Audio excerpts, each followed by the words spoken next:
Hands down, this is one of the biggest ripoffs I've ever encountered. Hardworking people scrimped and saved their entire lives to save for retirement. Now their money is gone, more than $1 million. And the guy responsible doesn't seem to have a care in the world. How are you, Mr. Terry? Hi, Chris Nagus from Channel 4. How are you today? Oh, it's fine. Glad things are going well for Tom Terry. Some of his former customers aren't doing so well. How many of you were victims of Tom Terry? Everybody here. And these are just a few of the people who got bamboozled by the man who's been nicknamed Little Bernie. I think that the law of the land needs to be applied and wake this guy up and rattle him and treat him like Madoff, because he made off with our money. All of these people invested money in FIC, the Farmington Investment Corporation, formerly owned by Tom Terry. Flyers like this one advertised the rate of return. Customers could demand their money at any time, but when they did, it was gone. Barb, how much are you out? I'm out $25,000 plus. Rhonda, how much money are you out? $20,000. In excess of $319,000. The victims range from widows like Joanna Barton, who invested her deceased husband's life insurance money. There is no explanation. The only thing he says is there is no money. I have no money for you. To World War II veterans like John Huff, who's out more than 30 grand. I was an old house painter all my life. Money came hard. You know, it's a lot of money to a house painter. So all I want is my money. A battle for repayment and justice has been going on for years. In 2010, the Missouri Secretary of State ordered Terry and his company to cease and desist illegal conduct, stating Terry never provided investors with information about FIC's financial situation. In a deposition, Terry stated never at one point would there have been enough money on hand if everybody wanted their money. So where did the money go? In 2004, Terry started borrowing money from FIC to start 6 other businesses.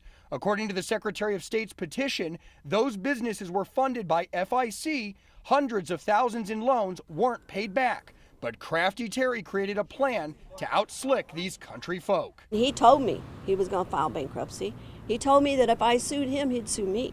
Terry made good on the promise, at least the first part, to file bankruptcy, and had the audacity to list all of these people as creditors, even an organization called Kids for Christ that invested with FIC to support summer camp programs.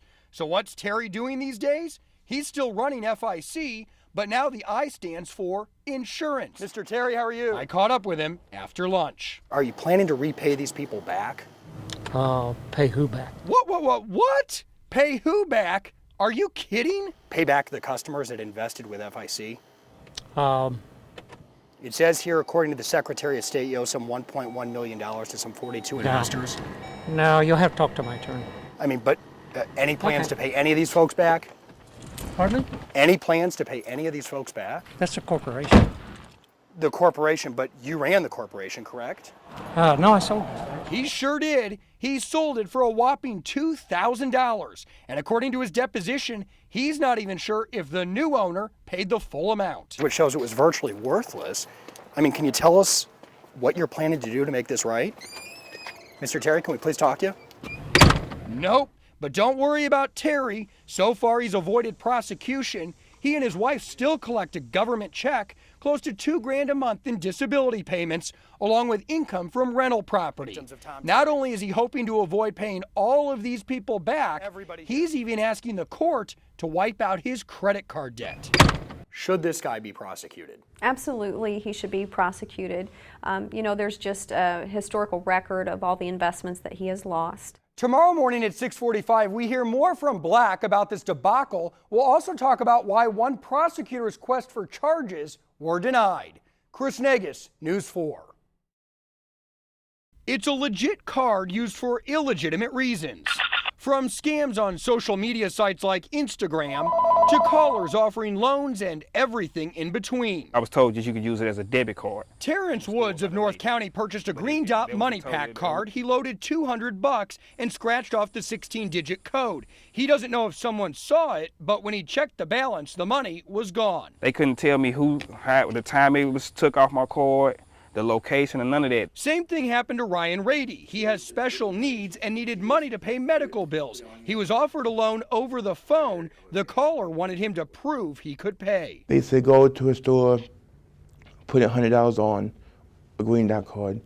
And then when you get it, read the numbers off to me. And poof, his money was gone. Not a surprise to fraud investigators inside the Missouri Attorney General's office. Do you guys have concerns about these green dot cards? No question about it. Or the postal inspector here in St. Louis. Green dot is something that's showing up more frequently as a way scammers are using to get the money from victims. That includes the Jamaican lotto scam, Hello. the so-called grandparent scam, and applies anytime someone calls out of the blue asking you to load money on one of these. Green Dot is registered to do business in Missouri through some attorneys in Jefferson City, but the company is actually headquartered here inside this building in Pasadena, California. Company managers are well aware of the fraud involving their cards, but nobody was available to talk on camera. But over the phone, a spokesperson helped me make sense of a confusing situation. There are actually two different Money Pack cards. There's the Green Dot Money Pack card, like the one that you see right here. Then there's the Green Dot prepaid debit card, like this one. It has a Visa or MasterCard logo on the front, just like a regular credit card. The company spokesperson says you should only use the Green Dot Money Pack card to load cash on the one that looks like a credit card. But even that doesn't always protect you from fraud. I thought it was a safety precaution when it said Visa. Lisa Williams of Florissant used one of the prepaid cards to make purchases online. She's convinced her card was cloned before it ever left the store. Her $248 was stolen and used at a grocery store in Florida. Bottom line, treat Money Pack cards like cash. Never give anyone the 16-digit code on the back, especially if that person calls you out of the blue requesting payment with a Money Pack card. Chris Nagus, News 4. Mr. Mejia? Yeah. You're about to meet a magician. We'd like to see if we could talk to you about this cease and desist order issued by the state of Missouri. Because he's really good at making money disappear. Oh no, I'm not at liberty to talk about that. Okay, then I will. His name is Jeff Mejia. This 70-year-old Missouri man isn't a big fan. He's a lowlife, he lies, he deceives people. He wanted his face concealed, but he tells me he met Mejia face-to-face at a free meal seminar. State investigators and our victim say Mejia claimed to be an independent investment advisor. He presented himself as knowing lots of things about the stock market, individual stocks, how everything worked. Turns out Mejia wasn't even a registered broker in Missouri, but over time, after gaining trust, convinced several elderly couples to open Ameritrade accounts where Mejia set up the passwords and told his customers not to tell Ameritrade what he was doing. Which I thought was kind of strange. And promised he could make them lots of money. Our investigators looked at the trades that he was making and what he was investing in and decided that it was reckless and irresponsible. The Secretary of State's Security Division issued a cease and desist. They claim Mejia traded volatile, high-risk stocks, which led to the loss of nearly $160,000 between several elderly couples. One of our victims' accounts started with 82 grand. By the time Mejia was done working his magic, it was down to 13,000. Did he explain to you what he was buying? No. And those are things you would not have agreed to? No. Why does this case go beyond risk? Because he presented himself as something he wasn't. So I wonder what happened to Mejia. I found him enjoying a morning smoke, some coffee, just sitting back and taking it easy, living in a golf cart mobile home community off the coast of Central Florida.